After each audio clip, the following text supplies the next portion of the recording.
if 15 men dig a trench 90 meter long in 3 hours, then how long will it take 16 men to dig a trench 48 meter long? तब इसको compare करने के लिए सबसे पहले तो आपने रेशो लिखने 15 के साथ मेन है तो मेन लेके पहले 90 के साथ मीटर है तो मीटर लेके फिर 3 के साथ हावर्स है तो हावर्स लेके अब मेन के साथ आप नीचे 15 लेके मीटर के साथ 90 लेके और हावर्स के साथ 3 लेके फिर उसके बाद how long will it take ये आपसे पूछ रहे टाइम का तो हावर्स के नीचे x आ जाएगा और मेन 16 मेन है तो ये आप मेन के नीचे 16 लेके और 48 जो है वो मीटर के नीचे आ जाएगा। अब इसको कंपेयर करने के डायरेक्ट प्रोपोर्शन या इन्वर्स प्रोपोर्शन है तो x वाले को यानी मीटर को x के साथ कंपेयर करें फिर मेन जो है उनको x के साथ कंपेयर करें। तो पहले उनमें से कोई सा भी आप कंपेयर करें तो मैं मीटर को चलो देख लेता हूँ। अब यहाँ पर जो है 90 मीटर है और ये 40 मीटर है, इनसे ज़्यादा मीटर है। जब आप ट्रेंच यानी खंद की खुदाई कर रहे हैं ज़्यादा खुदाई आप करेंगे ज़्यादा मीटर तो आपको ज़्यादा टाइम लगेगा और अगर कम खुदाई करेंगे तो आपको कम टाइम लगेगा। यानी ज़्यादा से ज़्यादा टाइम लग रहा है कम खुदाई से कम टाइम लग रहा है तो ये डायरेक्ट प्रोपोर्शन है। तो डायरेक्ट प्रोपोर्शन में मैं एरो ऊपर की तरफ लगाता हूँ दोनों साइडों की क्योंकि x नीचे तो इसलिए मैं ऊपर एरो लगा रहा हूँ। आप अगला मेन के साथ कंपेयर करना है। अब यहाँ पर 15 मेन है ये कम है 16 ज़्यादा है तो अगर आप खुदाई करें कम बंदे आप लगाएंगे कम लेबर लगाएंगे तो कम मेन से ज़्यादा टाइम लगेगा और ज़्यादा मेन यानी ज़्यादा लोग आप लगाएंगे खुदाई पे तो कम टाइम लगेगा। ये इन्वर्स प्रोपोर्शन है। इन्वर्स प्रोपोर्शन में एरो में अपोजिट लगाऊंगा। अब हमने लिखना वो नंबर ऊपर है जो यहाँ से एरो शुरू हुई तो यहाँ पर x से एरो शुरू हुई तो x डिवाइड बाई 3 x वाला आपने अकेले लिखने बाकी सारों को आपस में इक्वल के बाद मल्टीप्लाई करेंगे तो इज इक्वल टू अब यहाँ 48 डिवाइड बाई 90 क्योंकि एरो नीचे से शुरू हुए 48 से अब मल्टीप्लाई अब एरो 15 से शुरू हुए ऊपर से नीचे आ रहे तो अब ऊपर वाला नंबर आप जो है 15 ऊपर लिखेंगे 15 डिवाइड 16। अब हमने x का आंसर चाहिए तो ये 3 जो है इसको क्रॉस मल्टीप्लाई कर दें तो ये 3 ऊपर के दोनों नंबर से मल्टीप्लाई हो जाएगा तो 3 मल्टीप्लाई 48 मल्टीप्लाई 15 और फिर डिवाइड में ये नीचे दोनों आ जाएंगे 90 और 16 नीचे आ जाएंगे। तो इन सारों को कैलकुलेटर से एक साथ इसी तरह बिल्कुल कैलकुलेट करें तो x is equal to 1.5 hours यानी 1 घंटा और 30 मिनट आपको लगेंगे। यानी ये क्वेश्चन आंसर मालूम करने के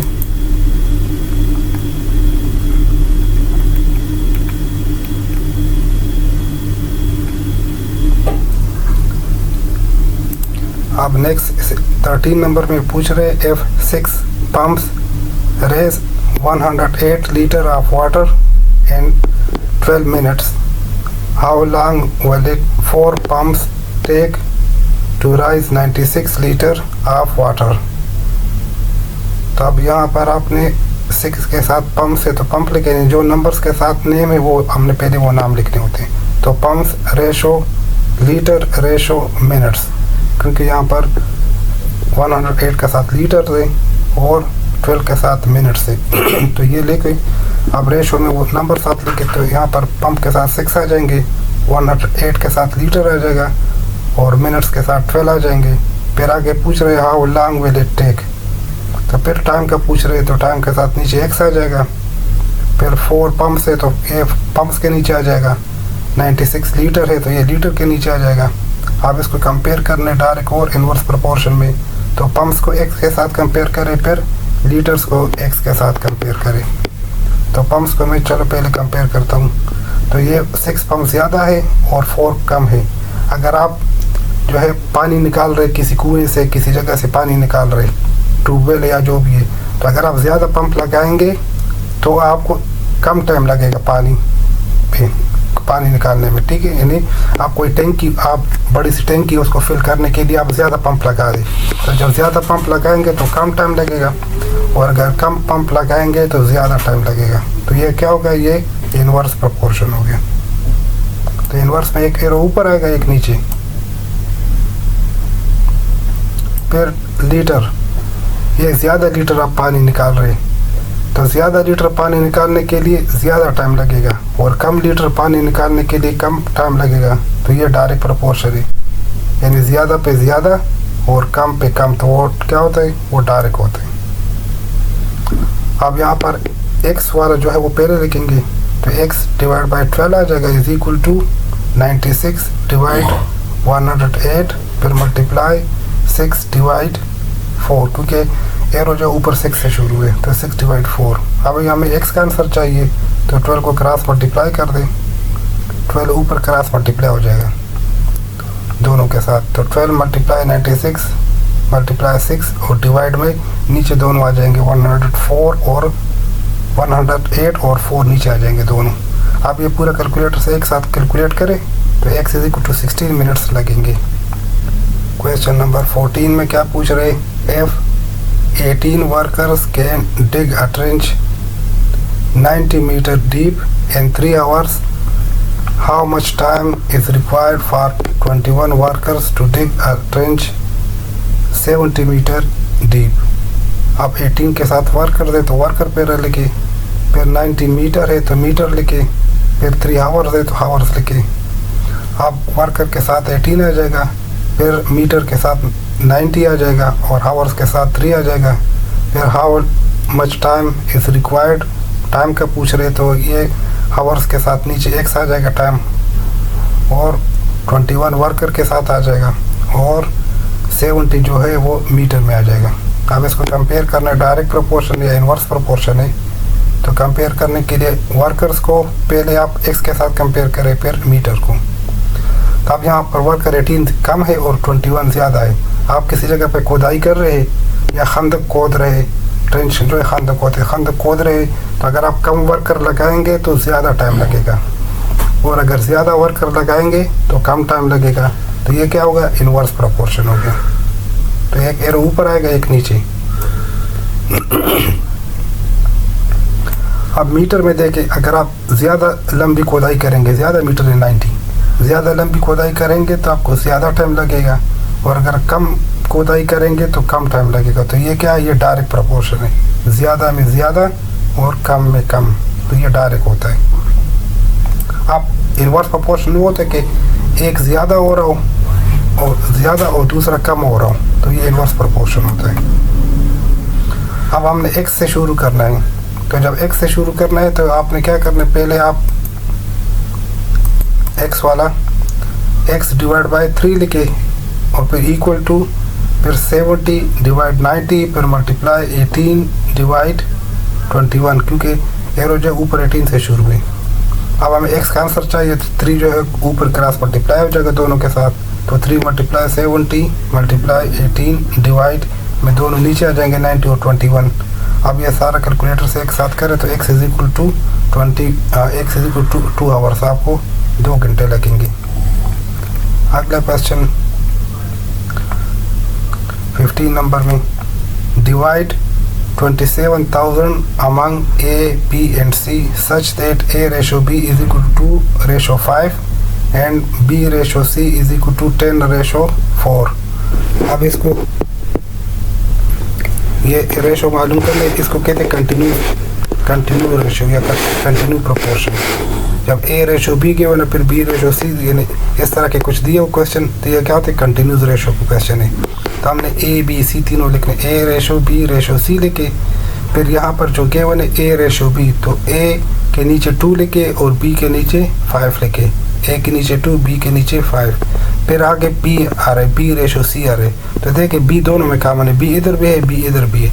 यहाँ पर B जो है ये 5 है, यहाँ पर B वाला नंबर जो है वो 10 है। तो पहले मैं 5 लेकर दूसरे, और रेशो 4 जो है वो C का हो जाएगा। तो अब इसको कंटिन्यूस रेशो में कैसे करना होता है, इसमें आपने इस तरह करना है कि इसको n बनाना होता है, n की तरह, यानी ये दोनों आपस में मल्टीप्लाई करेंगे, फिर ये दोनों आपस में मल्टीप्लाई करेंगे, इससे n बनाना है, और फिर ये दोनों आपस में मल्टीप्लाई करेंगे तो इससे n बनेगा। इस तरह इसका रूल है। तो ये 2 10s are 20 हो जाएगा। फिर ये दोनों आपस में मल्टीप्लाई करें, 5 10s are 50 हो जाएगा। फिर 5 और 4 को मल्टीप्लाई करें, 5 4s are 20। तो ये इसका कंटिन्यूस रेशो बन गया। ए का 20 हो गया, बी 50 हो गया, और सी जो है वो 20 हो गया। अब इसको मैं सिंप्लीफाई करता हूँ। अगर आप डिवाइड करते तो कर ले, नहीं करना तो इसको आप डायरेक्ट इस तरह भी कर सकते। मैं इसको सिंप्लीफाई कर दूँ तो नंबर छोटा हो जाए। तो क्योंकि आखिर में सारों में 0 आ रहे तीनों में, तो जब 0 आता है तो वो डिवाइड बाई 10 होता है। तो इसलिए डिवाइड बाई 10 करो तो 10 से 0 ख़त्म हो जाएंगे। तो ये 2 हो जाएगा, ये 5 हो जाएगा, और ये 2 हो जाएगा। अब सम ऑफ रेशो तो इनको प्लस करें, 2 + 5 + 2, तो ये 9 हो जाएगा। अब गिवन अमाउंट जो हमें गिवन है वो है 27,000। तो 27,000। अब ए के शेयर ऑफ ए, तो ए के शेयर मालूम करने, तो ए का रेशो ये है। ए का रेशो जो है वो 2 है, पहला वाला ए का है, लेकिन टोटल में से टोटल 9 है। तो मतलब ए का 2 है, टोटल 9 में से, तो 27,000 में कितने हो जाएंगे? तो आप कैलकुलेटर से पूरा करें तो 6,000 बनेगा। अब शेयर ऑफ बी, तो बी के शेयर जो है दूसरा वाला है, तो मतलब बी के 5 है टोटल 9 में से, तो बी के 5 है 9 में से, तो 27,000 में कितने हो जाएंगे? 15,000। फिर सी का शेयर मालूम करना है, तो सी का तीसरा है, तो तीसरा जो है वो 2 है, तो सी के शेयर जो है वो 2 है, कितने? 9 में से, टोटल 9 में से, और तो 27,000 में कितने हो जाएंगे? तो ये कैलकुलेटर से करें तो ये इन तीनों के रेशो मालूम हो जाएंगे।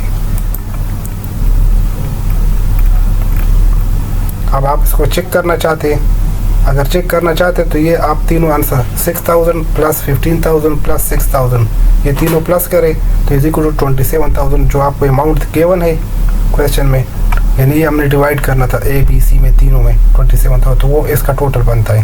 तो ये सही है आपका क्वेश्चन। अब अगले क्वेश्चन में ये पूछ रहे हैं if A ratio B is 3:5, B ratio C is 6:3, find A ratio B ratio C। ये भी इस तरह कंटिन्यूस रेशो के क्वेश्चन है। तो पहले हम A ratio B ratio C लिखेंगे, फिर A ratio B में 3 और 5 लिखेंगे, और फिर B ratio C, तो B दोनों में कॉमन है। अब यहाँ पर B 6 है तो B के नीचे 6 है, और C जो है वो 3 है तो 3 लिखे। अब कंटिन्यूस रेशो में आपने इसको फिर n बनाना होता है, तो n जो है यानी इस तरह n बनेगा। ये दोनों आपस में मल्टीप्लाई हो जाएगा, फिर ये वाला आपस में मल्टीप्लाई हो जाएंगे, और फिर ये वाले दोनों इस तरह मल्टीप्लाई हो जाएंगे। तो 3 6 are 18 हो जाएगा, तो A 18 बन गया, और 5 6 are 30 हो जाएगा, और 5 3 are 15 हो जाएगा। तो A रेशो कितना? 18 बन गया, 18, B का 30 और C 15। अब इसको सिंप्लीफाई करने तो करें, नहीं करने तो इसको आप डायरेक्ट इसी तरह कर सकते, तीनों को प्लस करें, क्योंकि 3 से डिवाइड हो तो मैंने डिवाइड किया कि नंबर छोटे हो जाए। तो आपको 6 3 are 18 हो गया, 10 3 are 30 हो गया, 5 3 are 15। अब ये इसका रेशो बन गया जो उन्होंने A ratio B ratio C मालूम करना था। 3 नंबर क्वेश्चन में पूछ रहे if the price of 50 readymade shirts is ₹36,500, then what will be the price of 85 such shirts। तो अब यहाँ पर एक नंबर के साथ यानी 50 के साथ शर्ट्स गए उन्हें तो शर्ट्स लिखे, और फिर दूसरे नंबर के साथ रुपीज़ गए उन्हें तो रुपीज़ लिखे। आप शर्ट्स के साथ 50 आ जाएगा और रुपीज़ के साथ 36,500 आ जाएगा। फिर शर्ट्स दूसरे में 85 है और रुपीज़ हमने मालूम करने वो x हो जाएगा। आप इसको देख रहे हैं ये डायरेक्ट प्रोपोर्शन या इन्वर्स प्रोपोर्शन है, तो शर्ट्स को x के साथ कंपेयर करें। अब अगर आप शर्ट्स की प्राइस है यानी कम शर्ट्स है, 50 कम शर्ट्स है, तो कम शर्ट्स पे आपको कम पैसे देने होते हैं, और ज़्यादा शर्ट्स ख़रीदेंगे तो ज़्यादा पैसे देंगे। तो ये क्या है यानी कम शर्ट्स ख़रीदने से कम पैसे, ज़्यादा शर्ट्स ख़रीदने से ज़्यादा पैसे। तो ये क्या हो गया? ये डायरेक्ट प्रोपोर्शन हो गया, कम से कम ज़्यादा से ज़्यादा। तो ये दोनों एरो जो है ऊपर की तरफ आएंगे। अब x divide by 36,500 is equal to 85 divide by 50। अब हमें x चाहिए तो ये 36,500 ऊपर मल्टीप्लाई हो जाएगा 85 के साथ, और डिवाइड करें 50 से, तो आपके पास x का आंसर क्या आ जाएगा? 62,050 रुपीज़ बनेंगे। 18 नंबर पूछ रहे असो factory make 600 units in 9 days with the help of 20 machines. How many units can be made in 12 days with the help of 18 machines. तो पहले 600 के साथ यूनिट्स है तो यूनिट्स लिखे, 9 के साथ डेज है तो डेज लिखे, 20 के साथ मशीन है तो मशीन लिखे। अब ये नंबर 600 आ जाएगा, दूसरा 9 डेज के साथ आ जाएगा, 20 मशीन्स के साथ आ जाएगा। फिर हाउ मेनी यूनिट्स का पूछ रहे तो यूनिट्स में x आ जाएगा, और 12 जो है वो डेज के साथ आ जाएगा, 18 मशीन के साथ आ जाएगा। अब इसको देख रहे हैं डायरेक्ट प्रोपोर्शन है या इन्वर्स प्रोपोर्शन है, तो आपने डेज को पहले x के साथ कंपेयर करें, फिर मशीन को x के साथ कंपेयर करें। तो अब ये आप देखें तो ये 9 डेज कम है, 12 ज़्यादा है। यानी आप कोई फैक्ट्री है उसमें काम कर रहे, आप मोबाइल बना रहे या कोई भी चीज़ बना रहे, तो कम दिनों में आप कम यूनिट बनाएंगे और ज़्यादा दिनों में ज़्यादा बनाएंगे। तो ये क्या होगा, ये डायरेक्ट प्रोपोर्शन हो गया। तो डायरेक्ट प्रोपोर्शन जो है इसका एरो एक साइड पे ही आएगा, क्योंकि x नीचे तो एरो मैं ऊपर लगाता हूँ। फिर मशीन को कंपेयर करें, 20 मशीन ज़्यादा 18 कम है। अगर आप ज़्यादा मशीनों से काम करेंगे तो आप ज़्यादा यूनिट बनाएंगे, और कम मशीनों से काम करेंगे तो कम यूनिट बनाएंगे। तो ये ज़्यादा मशीनों से ज़्यादा और कम मशीनों से कम, तो ये भी डायरेक्ट प्रोपोर्शन हो गया। अब x डिवाइड बाई 600 हो जाएगा इज इक्वल टू, बाकी नंबर इक्वल के बाद लिख रहे हैं, तो 12 डिवाइड बाई 9 और 18 डिवाइड बाई 20। अब x चाहिए तो ये 600 ऊपर दोनों से मल्टीप्लाई हो जाएगा 12 और 18 से, तो 600 मल्टीप्लाई 12 मल्टीप्लाई 18 डिवाइड बाई 9 और मल्टीप्लाई, यानी ये नीचे वाले दोनों आपस में नीचे मल्टीप्लाई हो जाएंगे, 9 मल्टीप्लाई 18। अब ये पूरा कैलकुलेटर से इसी तरह लिखे तो आपका x हो जाएगा 720 यूनिट्स। क्वेश्चन 19 में कह रहे ₹8,000 is enough for 4 persons for 40 days. For how many days ₹15,000 will be enough for 5 person? तो अब यहाँ पर जो है एक रुपीज़ गिवन है कि इतने रुपीज़ है, तो ये एक रेशो में आ जाएगा, दूसरे में पर्सन आ जाएगा, तीसरे में डेज आ जाएंगे। तो 8,000 रुपीज़ के नीचे आ जाएगा, 4 पर्सन के नीचे आ जाएगा, 48 डेज के नीचे आ जाएगा।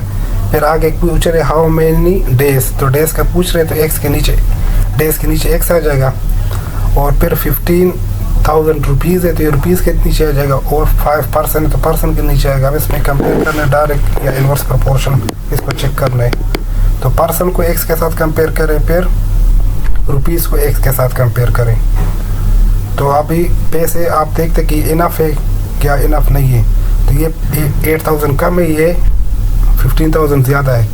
तो कम पैसे जो है वो कम दिन चलेंगे, यानी कम पैसे आप किसी को देंगे काम कराने के लिए या काम चलाने के लिए, तो कम पैसे कम दिन चलेंगे और ज़्यादा पैसे ज़्यादा दिन चलेंगे। तो ये क्या हो गया, डायरेक्ट प्रोपोर्शन हो गया। आप पर्सन से पर्सन के साथ कंपेयर कर रहे हैं, ये 4 कम है और 5 ज़्यादा पर्सन है, तो कम बंदे को आप पैसे देंगे, कम बंदे कम होंगे तो पैसे ज़्यादा चलेंगे, यानी ज़्यादा दिन चलेंगे। और अगर बंदे ज़्यादा होंगे तो पैसे कम, बंदे कम है तो पैसे ज़्यादा चलेंगे, ज़्यादा दिन चलेंगे, और अगर बंदे ज़्यादा है तो पैसे कम दिन चलेंगे। तो ये इन्वर्स प्रोपोर्शन हो गया।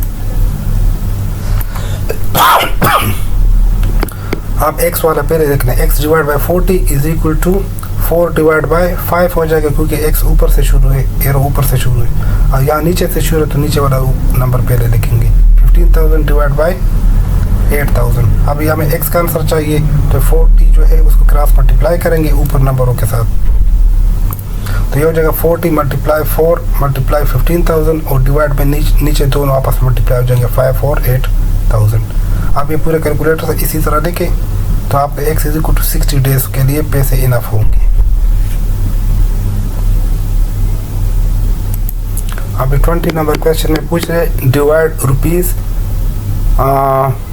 ₹2,415 among these each brother Ashraf, Aslam and Akram such that Aslam ratio Ashraf वो क्या है 4:5 है, एंड अकरम रेशो क्या है 9:16 है। अब क्योंकि 3 ब्रदर है तो तीनों के नाम लेके यहाँ पर, पहला असलम है, असलम, फिर अशरफ रेशो अकरम। असलम और अशरफ का रेशो क्या है, असलम के साथ 4 लेके अशरफ के साथ 5 लेके कंटिन्यूस प्रोपोर्शन है। फिर अशरफ दोबारा आ गया तो अशरफ का पहला नंबर है तो ये 9 है, और अकरम का क्योंकि दूसरा नाम है तो उसका 16 है। तो ये कंटिन्यूस प्रोपोर्शन का क्वेश्चन है दोबारा। तो आप कंटिन्यूस प्रोपोर्शन में क्योंकि अशरफ जो है वो नाम दोनों के साथ आ रहे थे, इसलिए उसका नंबर पहले 5 है, दूसरा उसका 9 है। आप इसको फिर मल्टीप्लाई करने के लिए n बनाएं। तो n बनाने के लिए ये दोनों आपस में मल्टीप्लाई करें, ये दोनों आपस में इस तरह मल्टीप्लाई हो जाएंगे और ये दोनों इस तरह मल्टीप्लाई हो जाएंगे, तो ये n बन जाएगा। और 9 4 36 हो जाएगा, असलम के लिए आ जाएगा। फिर 9 5 45 हो जाएगा, अशरफ के लिए आ जाएगा। फिर 5 16 80 हो जाएगा, वो अकरम के लिए आ जाएगा। असलम का 36 हो गया, अशरफ के लिए 45 हो गया, अकरम के लिए 80 हो गया। आप सम ऑफ रेशो, तो अब इन तीनों को सम करें तो वो 161 आ गया।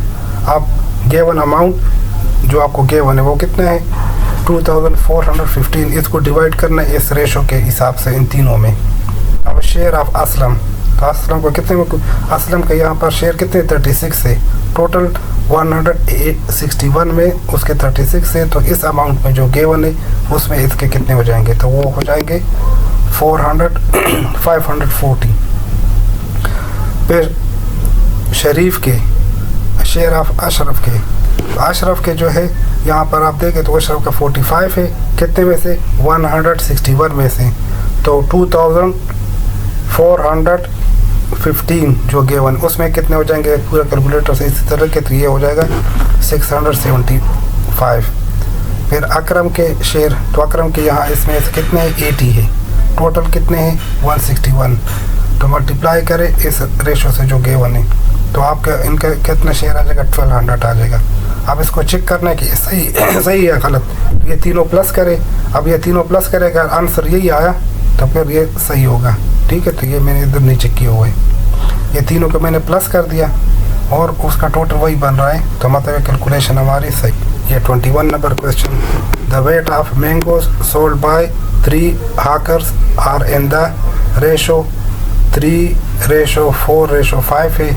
The least amount sold by one of them is 105 kg है। What is the amount of the mango sold by each of the other 2 hawkers। Other 2 hawkers के हमने मालूम करना है। तो पहले तो हमने टोटल मालूम करना है, टोटल वेट कितना है, तो वो x हो गया, क्योंकि टोटल वेट होगा तो फिर रेशो मालूम करेंगे। टोटल वेट x हो गया। सम ऑफ रेशो, तो सम ऑफ रेशो जो है वो आपको क्या बनाइए 3:4:5 प्लस कर दो 12 हो गया। अब लीस्ट अमाउंट जो वो भी गिवन है, तो लीस्ट अमाउंट जो है, जो सबसे कम एक हाकर ने सबसे कम जो भेजा है मैंगो बेच दे, वो है 105 kg भेजे उन्होंने, तो वो है। अब सबसे कम रेशो जो है, रेशो में देखो तो 3 सबसे कम है, तो ये वाला 3 वाला रेशो, ये 105 जो है वो 3 से बना है, क्योंकि लीस्ट अमाउंट यही है। तो लीस्ट अमाउंट कैसे मालूम करेंगे, 3 पहले वाले का जो सबसे कम है वो 3 आउट ऑफ टोटल, तो उसका टोटल कितना पता है 12 है, इन रेशो का टोटल 12 है। तो 3 डिवाइड बाई 12 मल्टीप्लाई x वो टोटल आएगा। हमेशा मल्टीप्लाई हम टोटल करते कि टोटल में से अगर ए वाले पहले वाले के 3 हिस्से है 12 में से, तो टोटल में कितने होंगे, तो टोटल में उसका दिए हुए कि वो 105 है। तो अब हमें x चाहिए और ये यहाँ पर फ्रैक्शन है 3/12, तो इसको क्या दूसरे साइड पे हम अपोजिट मल्टीप्लाई करेंगे, अपोजिट यानी फ्लिप करेंगे तो x आ जाएगा। तो दूसरे साइड पे हम इसको कैसे मल्टीप्लाई करेंगे, ये 3/12 है, तो दूसरे साइड पे ये 12/3 हो जाएगा। अपोजिट साइड पे मल्टीप्लाई करें और इस पूरे के कैलकुलेटर से करें तो x आ जाएगा 420। तो टोटल वेट कितने 420। अब सेकंड हाकर जो है उसका मालूम करना, तो सेकंड का यहाँ पर रेशो कितने है, ये 4 है और टोटल कितना है 12 है। तो इस 420 जो टोटल वेट है उसमें से कितना हो जाएगा, उसका 140 हो जाएगा। फिर थर्ड हाकर जो है उसका कितना है, उन्होंने कितने सोल्व किए, तो थर्ड वाले का जो है 5 है, ठीक है, रेशो यानी उसका हिस्सा 5 है, टोटल 12 में से। तो 420 में कितना हो जाएगा उसको, तो 175 हो जाएगा। अब इसको चेक करने ये सही है या गलत है, तो पहले वाले हाकर का जो 105 के 1 है, ठीक है, 105 हो गया, फिर दूसरे का 140 हो गया, तीसरे का 175 हो गया। इन तीनों को प्लस करें तो टोटल कितने आ रहे 420 आ रहे, तो 420 हमारा जो टोटल बने उसके मुताबिक ये, तो मतलब कैलकुलेशन सही है। Thank you, subscribe my channel please.